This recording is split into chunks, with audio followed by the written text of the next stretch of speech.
Okay, fixation. Fixation में हमारे पास ये है कि आपने बचपन में कुछ आदतें होती हैं हर किसी की अपनी, जैसे कुछ लोग अंगूठा चूसते हैं और बड़े होते तक वो छोड़ देते हैं, तो वो आदतें जो बचपन में होती हैं लेकिन बड़े होकर छूट जाती हैं। अगर किसी इंसान में ये चीज नहीं है, वो बचपन की आदतें बड़े होते में भी उसमें जा रही हैं, जैसे कुछ लोग बचपन में अंगूठा चूसते हैं, थंब सकिंग होती है, अगर वो बड़े होकर भी थंब सकिंग कर रहे हैं तो इसका मतलब है वो उसी एक हैबिट पे फिक्स हो गए हैं। इसको हम फिक्सेशन बोलते हैं। ठीक है। उसके बाद हमारे पास इसके कंपैरिजन में आ जाता है रिग्रेशन। रिग्रेशन का क्या होता है कि आपने अपनी हैबिट चेंज कर लिया, जैसे अगर किसी को अंगूठा चूसने की आदत है तो उसने बड़े होकर वो छोड़ दिया, लेकिन उस पर स्ट्रेस की सिचुएशन आई और वो वापस अपनी उसी हैबिट पे चला गया, इसको हम रिग्रेशन बोलेंगे। यहाँ इन्होंने इसकी अच्छी एग्जांपल दी है कि एक बच्चा है, उसकी टॉयलेट ट्रेनिंग हो गई है, लेकिन जब घर में नए बच्चे की पैदाइश होगी तो वो वापस से बेड वेटिंग स्टार्ट कर देगा, ये उसकी स्ट्रेस की सिचुएशन है। ठीक है, इनवॉलेंटरली वो ये काम कर रहा है। आइडियलाइजेशन क्या होती है कि आप एक्सट्रीमली पॉजिटिव वे में सोचते हैं किसी को लेकर या खुद को लेकर कि आपको सिर्फ अच्छाइयाँ ही नजर आ रही हैं। ठीक है, अब जैसे यहाँ पे क्या है कि पेशेंट जो है वो फिजिशियन की तारीफों के पुल बांधी जा रहा है। ठीक, उसके सारे फ्लॉज को इग्नोर करके कि उसके अंदर कोई बुराई है, मतलब बहुत ही अच्छा समझना खुद को या किसी को, इसको हम बोलते हैं आइडियलाइजेशन करना। आइडेंटिफिकेशन क्या होता है? आइडेंटिफिकेशन ये है कि जैसे आपको कोई अच्छा लगता है, जैसे आपको कोई सेलिब्रिटी पसंद है तो आप उसको कॉपी करना शुरू हो जाते हैं। इसी तरह यहाँ पे उन्होंने लिखा है कि आप अनकॉन्शियसली ही वही चीजें अडेप्ट करने लग जाते हैं। तो जो आपको किसी दूसरे ग्रुप में नजर आती हैं या किसी दूसरे इंसान में नजर आती हैं। अब यहाँ पर उन्होंने क्या लिखा है कि जो कोई रेजिडेंट है, एक रेजिडेंट क्या करता है कि जैसे उसका फेवरेट अटेंडिंग डालेगा अपनी पॉकेट में स्टेथ, वो भी उसी तरीके से डालेगा। ओके, नेक्स्ट है हमारे पास इंटेलेक्चुअलाइजेशन। और इंटेलेक्चुअलाइजेशन का मतलब ये होता है कि आप ना लॉजिक्स यूज करना शुरू हो जाते हैं। ठीक है, अपने आप को स्ट्रेसफुल सिचुएशन जो चल रही है ना उसको अलग करने के लिए, आप खुद को उससे दूर करने के लिए उसमें लॉजिक्स निकालना शुरू कर देते हैं। ठीक है, जैसे यहाँ पर उन्होंने क्या एग्जांपल दिया है कि पेशेंट है, उसको कैंसर डायग्नोस हुआ है और वो क्या कर रहा है, वो खुद को उस चीज से अलग करने के लिए उसकी पूछ मतलब डिस्कस कर रहा है कि अच्छा या स्टडी कर रहा है कि क्या है उसकी पैथोफिजियोलॉजी डिजीज की, ये डिजीज होती ही कैसे है, बजाय इसके कि वो इस फैक्ट की तरफ आए कि उसको ये बीमारी हो चुकी है। आइसोलेशन ऑफ अफेक्ट का क्या मतलब होता है कि आप बिल्कुल आइसोलेट हो गए हैं किसी सिचुएशन से। ठीक है, कोई भी थॉट्स ऐसे हैं या कोई भी इवेंट्स हैं। ठीक, जैसे अगर किसी का अब्यूज हुआ है तो उसके बाद वो क्या है कि वो अगर वो डिस्क्राइब कर रही है उन चीजों को, लेकिन वो बिल्कुल ही वो है अलग हुई हुई है उस चीज से, वो आप रोना धोना उसका नहीं चल रहा, वो बस वैसे ही प्लेन अफेक्ट के साथ फ्लैट फेस के साथ आपको सब कुछ बताती जा रही है। या यहाँ पे उन्होंने लिखा है कि किसी ने एक मर्डर कोई हुआ है तो आप मर्डर को डिस्क्राइब कर रहे हैं और लेकिन आपके माथे पे जरा से बल भी नहीं आ रहे हैं कि कोई इमोशनल जो है वो रिस्पॉन्स शो ही नहीं हो रहा, तो आप आइसोलेट हो चुके हैं, हमें कोई उसमें इमोशंस वगैरह शो नहीं हो रहे हैं। पैसिव एग्रेशन का क्या मतलब है? इसका नाम से पता चलता है। ओके, पैसिव एग्रेशन में क्या होता है कि आप अपनी जो फीलिंग्स हैं, ठीक है, आप डायरेक्टली किसी को नहीं बता सकते हैं लेकिन आप उसी इंसान को इनडायरेक्टली बता रहे हैं। ठीक है, डिस्प्लेसमेंट क्या था कि आप अपना गुस्सा उस पे नहीं निकाल रहे, आप न्यूट्रल पर्सन पे निकाल रहे हो। पैसिव एग्रेशन क्या है कि आप उसी के ऊपर किसी और तरह अपना गुस्सा निकाल रहे हैं। ठीक है, कोई वो ताने तशने दे के डायरेक्टली नहीं है, वो इनडायरेक्टली आप कर रहे हो। तो इसका इन्होंने यहाँ पे लिखा था कि एक एम्प्लॉय है, ठीक है, वो हमेशा लेट आता है, लेकिन वो क्या करेगा कि वो मैनेजर के सामने इस चीज को एडमिट नहीं करेगा। तो उसको मैनेजर पे कोई बात का गुस्सा है तो वो उससे मैनेजर से बदले कैसे ले रहा है कि वो लेट आके ले रहा है, उसको रोज तंग कर करके ले रहा है। प्रोजेक्शन में क्या है कि आप खुद कुछ गलत कर रहे हो और आप दूसरे के ऊपर वो फीलिंग्स प्रोजेक्ट कर रहे हो, कि अगर आपने खुद जो है वो किसी दूसरे इंसान से शादी करने का सोचा है और आप अपने स्पाउस को ब्लेम कर रहे हो कि मुझे पता है कि तुम छोड़ना चाहते हो, तुम किसी और से शादी करने की में इंटरेस्टेड हो। ठीक है, तो इसको हम प्रोजेक्शन बोलते हैं। क्या man who wants to cheat his wife, तो वो बीवी को कहेगा कि नहीं तुम मुझे चीट कर रही हो, ये होता है प्रोजेक्शन। और डिस्प्लेसमेंट हमने क्या पढ़ा है कि आप किसी और का गुस्सा किसी और पे निकाल रहे हो, वो प्रोजेक्ट और डिस्प्लेसमेंट होता है। ओके, रैशनलाइजेशन का क्या मतलब है? रैशनलाइजेशन का मतलब ये है, जैसे मैंने शुरू में एग्जांपल दी थी, कि आप ना एक्सप्लेन करना शुरू हो गए हो अपने इवेंट्स को। कोई भी आपके साथ हादसा हुआ है या कुछ भी हुआ है, आपको पता है कि वो गलत हुआ है, लेकिन आप ना जस्टिफाई करना शुरू हो गए उस सिचुएशन को।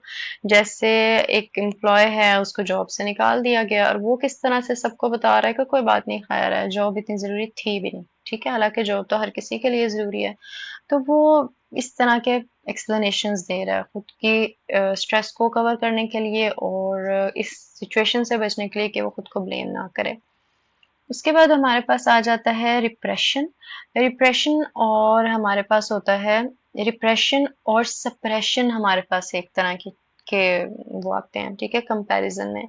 रिप्रेशन का मतलब ये होता है कि आप इनवॉलेंट्रली किसी ख्याल को दिल से निकाल दो, जहन से निकाल दो। आपने खुद से जानबूझ के नहीं निकाला। जैसे जानबूझ के निकालना क्या है कि हमने पढ़ना है और हमारी किसी से लड़ाई हुई है, दोस्त से, हम टेंशन में भी हैं, लेकिन हमें ये भी पता है कि सुबह हमारा पेपर है, तो हम क्या करेंगे कि हम सोचेंगे कि चलो ठीक है, छोड़ो सारा कुछ ना, अभी मैं पढ़ाई पे फोकस करूंगा, कल आके मैं इस चीज को सोचूंगा कि दोस्त का क्या करना है। तो आपने वॉलंटरली जब विद होल्ड किया है ना उस आइडिया को कि अभी मैंने इस परेशानी को नहीं सोचना, इसको हम कहते हैं सप्रेशन, ठीक है। या जैसे यहाँ पर उन्होंने लिखा है कि एथलीट को टेंशन होती है कि अपकमिंग मैच में उसका क्या बनेगा, आने वाले मैच में, तो वो क्या करता है कि वो दूसरे जो जरूरी काम है ना उनके ऊपर फोकस करना शुरू कर देता है, ताकि वो अपने आप को डिस्ट्रैक्ट कर सके उस एंजाइटी से। अब इसके कंपैरिजन में रिप्रेशन क्या है कि वो वॉलंटरली, वो इनवॉलंटरी रिस्पॉन्स है, रिएक्शन है, ठीक है। इनवॉलंटरी एक्शन है, क्या है कि आप इनवॉलंटरली अपने जहन से कोई चीज निकल रही है आपके, ठीक है। जैसे यहाँ इन्होंने एग्जाम्पल दी थी कि कोई 20 साल की जो है वो खातून है, या कह लें कोई भी आदमी है, तो उसका क्या है कि उसके वालिदैन की डिवोर्स हुई थी 10 साल पहले, और वो उसके लिए काउंसलिंग सेशंस लेती रही है। वो स्ट्रेस की सिचुएशन थी उसके लिए, और बाय चांस ये कह लें कि इनवॉलंटरली उसके जहन से ये बात निकल चुकी है कि वो सेशंस लेती थी, ठीक है, वो भूल चुकी है। इनवॉलंटरली उसके जहन से ये आइडियाज निकल चुके हैं, और वो वॉलंटरली क्या है कि आपकी किसी से लड़ाई हुई है और आपका सुबह पेपर है, आपने क्या करना है, आपने कहना है मैं बाद में सोचूंगा, अभी मैंने पढ़ना है, तो आप वॉलंटरली उस लड़ाई वाले ख्याल को निकाल रहे हैं। स्प्लिटिंग का क्या मतलब होता है, ये बॉर्डर लाइन पर्सनैलिटी वाले लोगों में होता है। इसमें हमारे पास ये हो जाता है कि आप ना किसी इंसान को सर आंखों पे बिठाते हैं कि या तो वो बहुत ज्यादा अच्छा है, ठीक है, या वो बहुत ज्यादा बुरा है। ये आदत बॉर्डर लाइन वाले लोगों में होती है, बॉर्डर लाइन पर्सनैलिटी डिसऑर्डर जिनको होता है, ठीक है।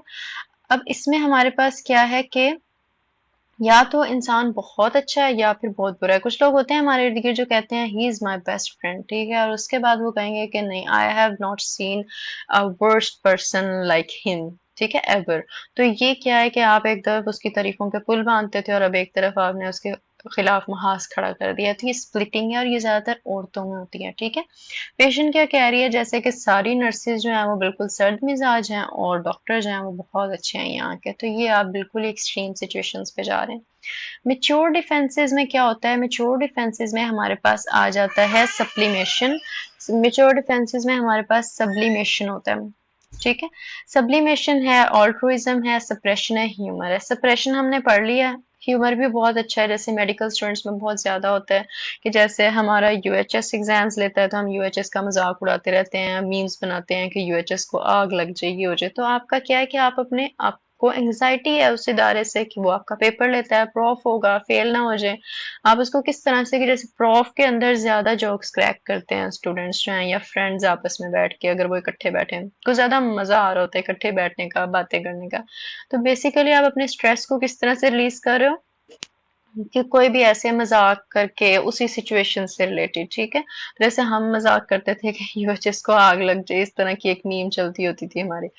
तो इसी तरह से वो कह रहे हैं कि लाइट हार्टेडली अनकंफर्टेबल फीलिंग्स को आप एक्सप्रेस करते हो ताकि आप अपने डिस्ट्रेस को खत्म कर सको, स्ट्रेस की सिचुएशन को। जैसे नर्वस मेडिकल स्टूडेंट है और वो बोर्ड्स के बारे में कह रहा है कि जैसे भैया क्या आग लग जाए उसको, ठीक है, तो वो हंस रहे हैं सारे दोस्त इस बात पे।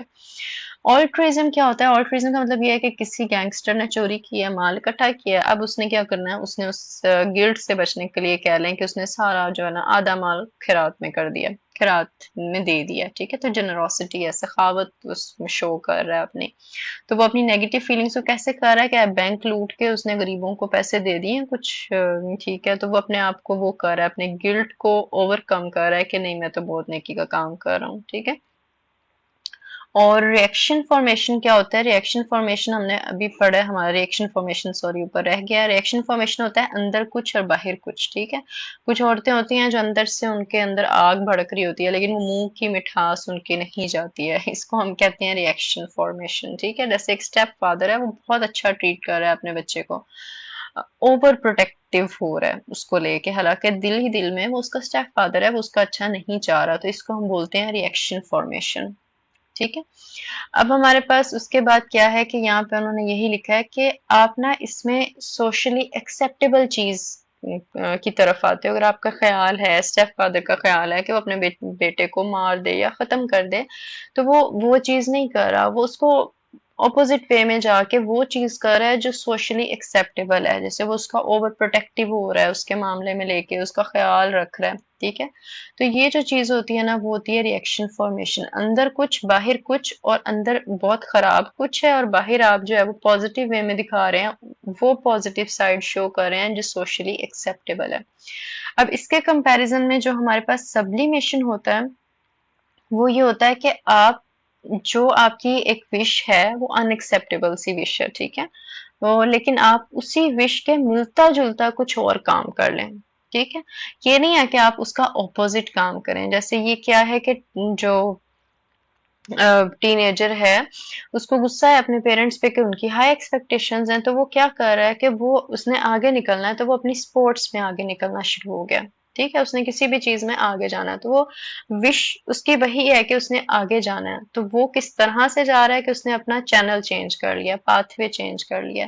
तो ये हमारे पास होता है सब्लिमेशन, ठीक है। दोनों में सोशली एक्सेप्टेबल टास्क हो रहे हैं, लेकिन रिएक्शन फॉर्मेशन में जो आपके अंदर ख्याल है, आपका बाहर का ख्याल उससे मैच नहीं कर रहा, अंदर की सोच बाहर के एक्शन से मैच नहीं कर रही। सब्लिमेशन में ये नहीं है, जो आपके अंदर की सोच है बाहर के एक्शंस भी आपके उससे मिलते जुलते हैं, एग्जैक्ट वही नहीं है।